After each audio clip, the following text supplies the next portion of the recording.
Olá, muito boa tarde. A Faculdade de Ciências Humanas da Universidade Católica Portuguesa está a comemorar 25 anos e temos connosco o seu diretor, Nelson Ribeiro, para nos falar desta ocasião festiva, mas certamente também carregada de desafios. Já vamos conversar, antes fica a atualidade informativa na Igreja Católica. O Papa deixou esta semana um alerta à consciência do mundo perante o drama humano que se vive em Alepo. O Papa Francisco lançou um apelo à proteção da população civil na cidade síria de Alepo, palco de confrontos entre forças governamentais e movimentos rebeldes, alertando para notícias dramáticas que chegam do local atingido por bombardeamentos. Meu pensiero va un'altra volta alla amata e martoriata Siria. Continuano a giungermi notizie drammatiche sulla sorte delle popolazioni di Aleppo, alle quali mi sento unito nella sofferenza attraverso la preghiera e la vicinanza spirituale. Nell'esprimere profondo dolore e viva preoccupazione per quanto accade in questa già martoriata città, dove muoiono bambini, anziani, ammalati, giovani, vecchi, tutti. Rinnovo a tutti l'appello ad impegnarsi con tutte le forze della protezione dei civili, quale obbligo imperativo ed urgente, e appello alla coscienza dei responsabili dei bombardamenti che dovranno dare conto davanti a Dio. Como habitualmente, Francisco deixou uma saudação aos vários grupos de peregrinos presentes, com destaque para os representantes da comunidade católica portuguesa na Alemanha. Carissimi pellegrini di lingua portoghese, vi saluto cordialmente tutti, in particolare i membri della comunità cattolica di lingua portoghese in Germania, e vi auguro che in quest'anno possiate fare esperienza della misericordia di Dio per essere testimoni di ciò che a Lui piace di più, perdonare i suoi figli e le sue figlie. Pregate anche per me. Dio vi benedica. O Papa Francisco vai iniciar esta sexta-feira a 16ª viagem internacional do pontificado na capital da Geórgia, Tbilisi, uma visita ao Cáucaso que se conclui este domingo no Azerbaijão.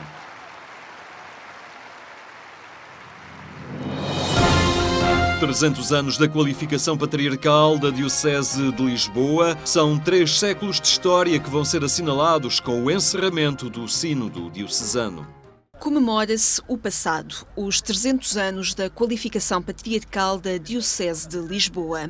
Mas o principal momento das celebrações refere-se ao futuro, à reflexão sobre a presença da Igreja Católica na região de Lisboa, num sonho missionário de chegar a todos. É esse o propósito do Sínodo Diocesano em curso, que tem na realização da Assembleia Sinodal um momento conclusivo, um projeto que vai permitir atingir 2 objetivos.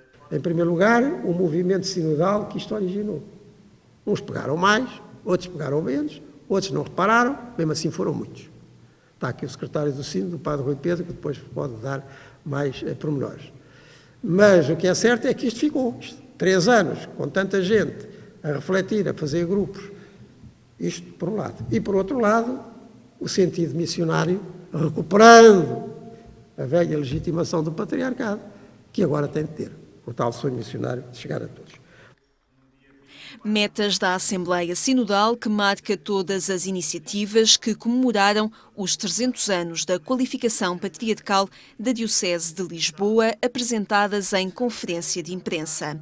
A conclusão do sínodo vai decorrer entre os dias 30 de novembro e 4 de dezembro e completa um percurso iniciado há 3 anos, com debates em 1000 grupos nos vários pontos do patriarcado, reunindo contribuições de 20 mil pessoas. Agora, a realização da Assembleia Sinodal corresponde à conclusão de um processo participativo. É o momento, digamos, canónico, previsto no Código de Direito Canónico, de um caminho que começou, a bem dizer, realmente em 2014. Quando milhares, porque estamos a falar de milhares, de católicos da Diocese de Lisboa, em centenas de grupos, foram estudando, foram refletindo, trimestre após trimestre, os 5 capítulos da exortação à alegria do Evangelho. Para além do sínodo diocesano, comemorar 300 anos da qualificação patriarcal da Diocese é uma ocasião para recuperar documentos e biografias de quem dinamizou a Igreja na região de Lisboa. Em causa, um título atribuído pelo Papa Clemente XI à Diocese de Lisboa. É um caso só repartido com Veneza no conjunto das dioceses latinas. Portanto, em todo o conjunto destas dioceses do mundo latino e mais diretamente ligadas ao sucessor de Pedro, ao Papa, só há estes 2 casos de Veneza, sendo que Veneza não é uma criação própria, porque herdou este título de uma antiga diocese que havia no Adriático, a Diocese de Aquileia, e assim criada expressamente com este título, a partir do século XVIII, Lisboa. No dia 7 de novembro de 1716, o Papa Clemente XI deu o título patriarcal à Capela Real, que se estendeu depois a toda a Diocese de Lisboa, passando a chamar-se Patriarcado de Lisboa a partir de 1740. 300 anos após esta qualificação, a data é assinalada também com a publicação das cartas pastorais dos patriarcas, ainda a biografia dos bispos e o musical Partimos, Vamos, Somos, que sobe ao palco do Teatro Tivoli nos dias 18 a 20 de novembro. Todas as iniciativas comemorativas estão divulgadas na página da internet www.patriarcado-lisboa.pt.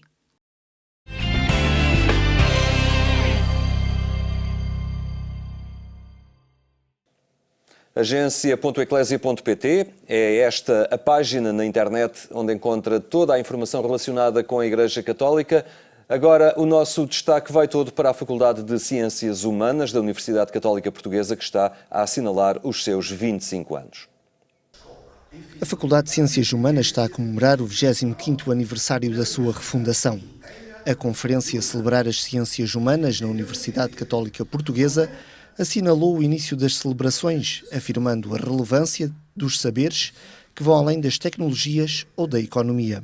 Hoje em dia valoriza-se a necessidade de voltar às ciências humanas perante, digamos assim, a orientação que tem sido dominante no sentido das tecnologias, dos estudos tecnológicos, económicos, dirigidos mais objetivos de ordem prática, que não deixam de ser importantes. Não se trata propriamente de desvalorizar a necessidade das formações tecnológicas, mas trata-se de que não deve haver esquecimento da formação humanística.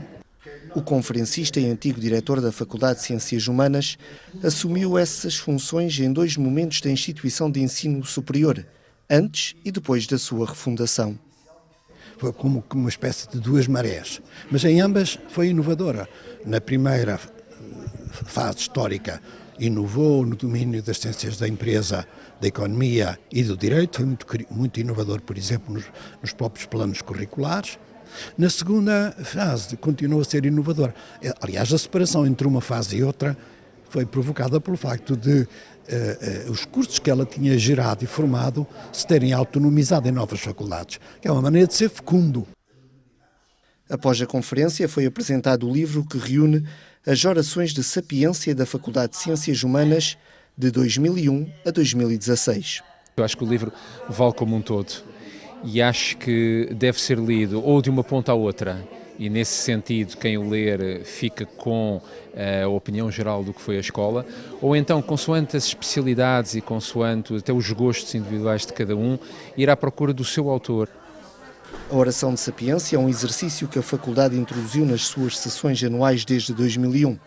Rotativamente, cada uma das áreas de saberes de curso que conferem diploma é chamada a fazer um balanço científico sobre a sua área, que agora ficaram registadas em livro. Ele é uma montra que fica, para celebrar esta efeméride, da evolução de uma escola que felizmente tem tido um caminho positivo em termos de diversificação de áreas, de número de alunos, de afirmação nacional e internacional. E acho que isso deve ser um motivo de orgulho para nós todos. As celebrações dos 25 anos da refundação da Faculdade de Ciências Humanas da Universidade Católica Portuguesa vão continuar com um concerto e uma missa de ação de graças na sede de Lisboa, a 21 de outubro. No dia 29 de novembro, o antropólogo indiano Aryun Appadurai encerra as comemorações com uma aula magistral e é docente convidado da Faculdade de Ciências Humanas ao longo do atual ano letivo. Nelson Ribeiro é o diretor da Faculdade de Ciências Humanas da Universidade Católica Portuguesa. Está connosco. Muito boa tarde. Muito boa tarde. 25 anos, podemos dizer, é assim, é um quarto de século, já é um caminho considerável. O que é que marca este momento, para além da ocasião festiva? Como eu referi há pouco, é também certamente uma ocasião muito propícia a olhar o futuro e os desafios que ele coloca, não é, neste momento. Exatamente, como dizia, 25 anos é efetivamente o momento para também celebrarmos o nosso passado, do qual nos orgulhamos, mas também projetar o futuro. Falando um pouco daquilo que tem sido o percurso da Faculdade de Ciências Humanas, efetivamente estamos a celebrar os 25 anos da refundação da escola em 1991, quando foram criados novos cursos, uma vez que a faculdade já existia desde o início dos anos 70, portanto em 1972, por exemplo, a Faculdade de Ciências Humanas foi a primeira escola em Portugal a criar uma licenciatura em Ciências Económicas e Empresariais, curso esse que depois, mais tarde, viria a dar origem a uma faculdade própria, não é? Por isso, 1991 é, de facto, um ano que nós celebramos, que é o ano em que há, digamos assim, uma reinvenção da própria faculdade, com a saída dos cursos de Economia, de Gestão e de Direito, e em que, além da filosofia que já existia, passámos a oferecer também cursos inovadores à época, não é? Como o curso de Comunicação Social e Cultural, o curso de Línguas Estrangeiras Aplicadas, que, embora essas formações já existissem noutras universidades, por exemplo, o curso de Línguas Estrangeiras Aplicadas foi o primeiro no país a ter um ramo de relações empresariais, o curso de Comunicação foi o primeiro a ter estágios integrados no plano curricular, e, portanto, depois, ao longo destes 25 anos, já depois da refundação, julgo que uma das características mais curiosas da história da faculdade é esta capacidade de ser pioneira. Fomos também a primeira faculdade no país a lançar um curso universitário de serviço social, que aliás está também a celebrar 20 anos agora, em 2016, e depois, mais recentemente, enfim, muitos projetos diferenciadores no panorama universitário português. Podia citar aqui alguns exemplos, como o mestrado de Ciências da Família, que foi criado em 2007, mas também o primeiro mestrado no país em estudos asiáticos, que funciona em parceria com a Faculdade de Letras, a criação do Lisbon Consortium, que junta em redor de um programa de mestrado e doutoramento em estudos de cultura as grandes instituições culturais da cidade de Lisboa. Portanto, efetivamente, temos muitas razões para nos sentirmos orgulhosos do percurso que tem sido estes 25 anos, mas também sempre com a humildade de pensar que numa escola, numa faculdade que tem uma história tão rica e que tem tido sempre esta capacidade e esta criatividade de se reinventar e de propor algo de novo à sociedade portuguesa, obviamente isso aumenta a nossa responsabilidade para o futuro. E aquilo que queremos fazer no futuro é claramente continuar a oferecer formações pioneiras, a apostar cada vez mais na internacionalização, e também numa maior proximidade ainda com a sociedade civil e as instituições e o mundo empresarial, porque isso também é muito importante para que possamos manter os elevadas taxas de empregabilidade dos nossos cursos. Portanto, eu julgo que resumiu muito bem quando disse que nós queremos de facto olhar para o passado, mas a partir daí projetarmos efetivamente o futuro da faculdade, tendo sempre por base aquilo que são os nossos valores fundacionais. Eu estava a escutar a vasta oferta formativa que me estava a elencar e a perceber que a universidade funciona como um observatório social, portanto, terá que estar continuamente a fazer uma leitura da realidade em que está inserida para perceber a oferta formativa que tem que oferecer. Tem sido sempre também um bocadinho, e passa por aí a preocupação da Faculdade de Ciências Humanas, perceber o que faz falta em termos sociais, os campos, as áreas onde importa investir. Eu julgo que essa é uma característica fundamental de uma escola de humanidades e ciências sociais, porque efetivamente aquilo que nós fazemos é estudar a sociedade e a cultura e os agentes sociais e culturais. E a partir daí temos que ter a capacidade de perceber em cada momento o que é que representa uma mais-valia para a sociedade. Portanto, que questões é que são importantes de investigar e que cursos é que são importantes de oferecer. Porque efetivamente nós estamos em sociedades que estão a mudar, que têm novos desafios e temos obviamente de adaptar as nossas formações, sem deixar contudo de nessas formações incluir sempre áreas de saber que para nós são estruturantes e que contribuem para que nós realmente estejamos a formar pessoas e não apenas técnicos. Uma das áreas, aliás, fundacionais também, diria, da faculdade, que é a área da filosofia, que é uma área que tem tido também ao longo dos anos uma capacidade de se recriar. Por exemplo, foi o primeiro curso, aliás, julgo que ainda é o único curso em Portugal na área da filosofia que funciona em regime de blended learning, portanto, em que grande parte da licenciatura pode ser feita à distância. Mas dizia eu, a filosofia, por exemplo, que é uma área que nós consideramos que é fundamental para a formação dos nossos alunos. Agora, temos que pensar em cada momento como é que essas várias áreas podem ser conjugadas para construir um currículo que realmente nos garanta que estamos a dar uma formação humanista e cristã também às pessoas ou aos nossos alunos, mas que simultaneamente também estejamos a preparar tecnicamente para os novos desafios que o tempo contemporâneo lhes traz. E este peso avassalador, ou não tanto, da técnica, das ciências exatas que ameaçam as humanidades, não é? Começa-se a perceber por parte das empresas, por parte das instituições que compõem a sociedade, um redescobrir o valor das ciências humanas e a necessidade delas estarem nos locais de atividade humana, a par também das ciências exatas, das matemáticas e das engenharias.